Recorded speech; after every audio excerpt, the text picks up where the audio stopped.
This is QuickSync. No, not the ship, but the thing that just blew the ship to bits.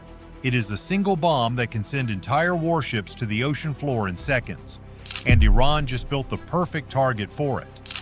In February 2025, Iran unveiled its first ever drone carrier, a massive warship designed to challenge U.S. dominance in the Arabian Gulf.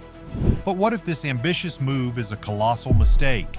Because the U.S. has been quietly developing a weapon so powerful, so precise, that Iran's newest flagship might not even last a day at sea. Contrary to popular belief, warships can take a lot of punishment before actually sinking. For example, the last time the U.S. Navy fought a fleet action was during a one-day battle against Iran in the 1980s. During this fight, multiple Iranian ships ate numerous bombs, and missiles dropped and fired from U.S. planes and warships, yet still did not sink despite being outdated. To prevent this scenario from happening again with even more robust warships, the U.S. Air Force created a secret weapon: QuickSync. While the name is an officially recognized pun, what it can do is no laughing matter. But how can a single bomb sink a ship like this? It all begins with the foundation. Currently, the Air Force is solely focused on upgrading the standard Mark 84 general-purpose 2,000-pound bomb. The Mark 84 has long been the primary air-to-ground munition for the U.S. military. However, it was originally designed without GPS guidance. After the military adopted GPS in the 1980s, the U.S. began creating smart weapons. But what exactly makes a weapon smart? Spoiler, it's not about how well it did in algebra class. Instead, the term smart munition refers to any bomb equipped with GPS guidance. For the Mark 84, this comes in the form of Joint Direct Attack Munition, or JDAM kits.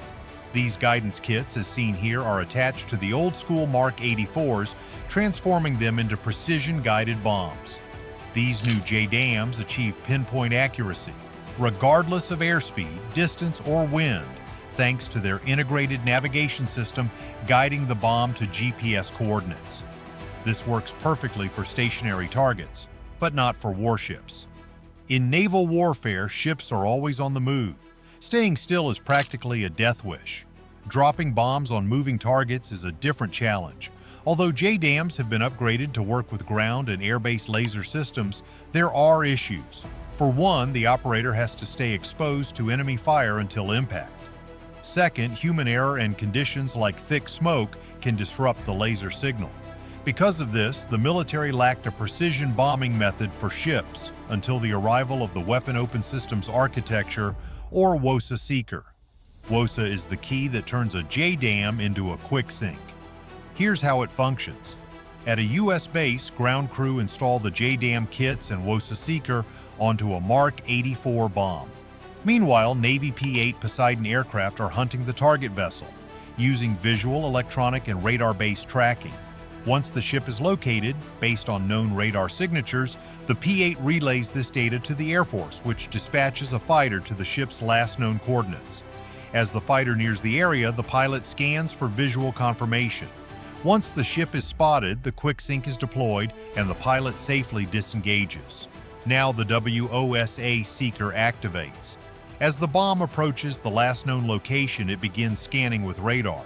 Once it detects the vessel, it sends commands to the JDAM system to adjust trajectory for impact. And this is where things get really intense. If the bomb strikes the deck or hits systems like antennas or radar arrays, it'll cause damage, but it won't sink the ship. To actually sink a vessel, the warhead must detonate below the waterline.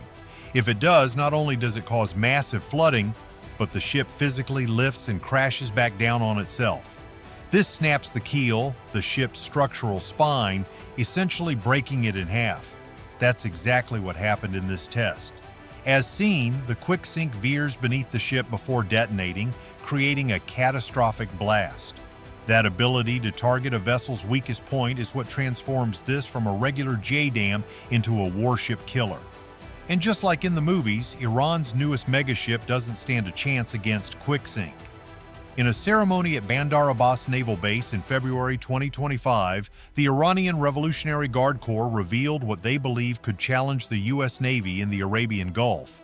Built on the hull of a 3,280 TEU cargo vessel, the Shahed Bagheri is Iran's first-ever aircraft carrier, and the first of its type globally. Originally 788 feet long and just over 105 feet wide, the vessel underwent a 2-year transformation into the Navy's new flagship. As part of the conversion, its width was increased to 151 feet to fit 8 two-story hangars below deck, multiple elevators, and 4 mobile aircraft shelters. But this isn't your typical aircraft carrier. Instead of launching manned fighter jets, the Iranians operate a range of helicopters. Although the exact number and models are unknown, official footage shows the ship can hold at least 4 helicopters, such as the Mi-17, Bell 412, and Shahed 278, used for combat, recon, and logistics. However, if you pay close attention to the 591-foot sloped flight deck with a ski jump ramp, you'll notice something odd. Helicopters don't need this to operate. So what are they planning? Due to lacking conventional carrier capabilities, like jets, trained pilots, funding, and infrastructure, Iran took a different route. While countries like Japan field helicopter carriers, Iran's version is built around drones, and a lot of them. According to official sources, the vessel can carry up to 60 drones. Public footage shows models such as the Ababal 3, Mohajer 6, and the advanced Quaher 313 stealth UAV. But that's not all. On both sides of the vessel are large metal doors. They aren't for drones. While useful for loading cargo at port, these doors mainly serve to deploy small boats. Iran claims the carrier can launch up to 30 fast attack boats, including Ashura and Tariq-class vessels, using cranes located behind these hatches. These boats are quick, capable of 90 and 46 knots respectively, and come armed with 12.7mm machine guns, 107mm rocket launchers, and other anti-ship weapons with ranges up to 180 kilometers. While that sounds formidable, not everything they say holds up. The Shahid Bagheri displaces around 41,000 tons and reportedly hits speeds of 22 knots, cruising at 18. That's normal for cargo ships. But Iran also claims the ship can operate for an entire year without needing resupply or refueling, an obvious exaggeration. Even U.S. supercarriers carry only a few months of provisions, and since the Shahid Bagheri runs on diesel, it likely needs refueling every few weeks. Plus, cargo ships like this aren't equipped for at-sea refueling unless Iran performed a complete overhaul of the engine systems, which is highly unlikely given the space and cost constraints. Exaggerations aside, the Shahid Bagheri does mark a major step forward for Iran's naval capabilities. But QuickSync pushes them 2 steps back. So what does this weapon mean for dominance in the Arabian Gulf? Let's start with cost. Right now, the go-to weapon for sinking ships is the Mark 48 heavyweight torpedo. It's effective, but insanely pricey at $4.2 million per shot. That's a steep cost for a munition in limited supply. Meanwhile, QuickSync delivers the same outcome at a fraction of the price. The bomb itself costs $3,000. The JDAM kit runs $27,000. The WOSA seeker, $200,000. Though BAE, the manufacturer, aims to reduce that to $50,000. Altogether, each QuickSync currently costs $230,000. That means you could sink nearly 20 ships for the price of 1 torpedo. But this isn't just about cost, it's about scale and reach. Even the most advanced submarine sonar systems top out around 120 miles. By contrast, aircraft radar can spot ships from hundreds of miles away, especially when combined with networked data. Submarines also face limitations in numbers and armament.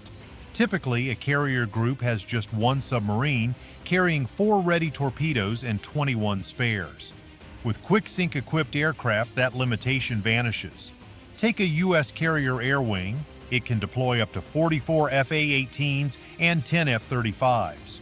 If each one is armed with a 2,000-pound bomb, that's enough to potentially eliminate 192 enemy ships in a single operation. And that's just the Navy. The Air Force maintains dozens of forward-deployed fighters at bases in Qatar, Iraq, and elsewhere in the Middle East. They, too, could join the fight.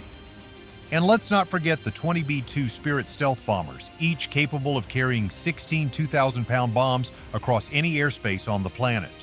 With Iran's surface fleet totaling 39 combat ships, including the Shahid Bagheri, U.S. forces currently stationed in the region could eliminate the entire Iranian Navy 6 times over, and still have bombs left. So, do you think Iran stands a chance against this devastating weapon? Because if the QuickSync system goes fully operational, it fundamentally alters the balance of power, not just in the Arabian Gulf, but across every contested maritime region on Earth. The South China Sea, the Strait of Hormuz, the Red Sea. Any narrow choke point where rival navies operate suddenly becomes a potential kill zone.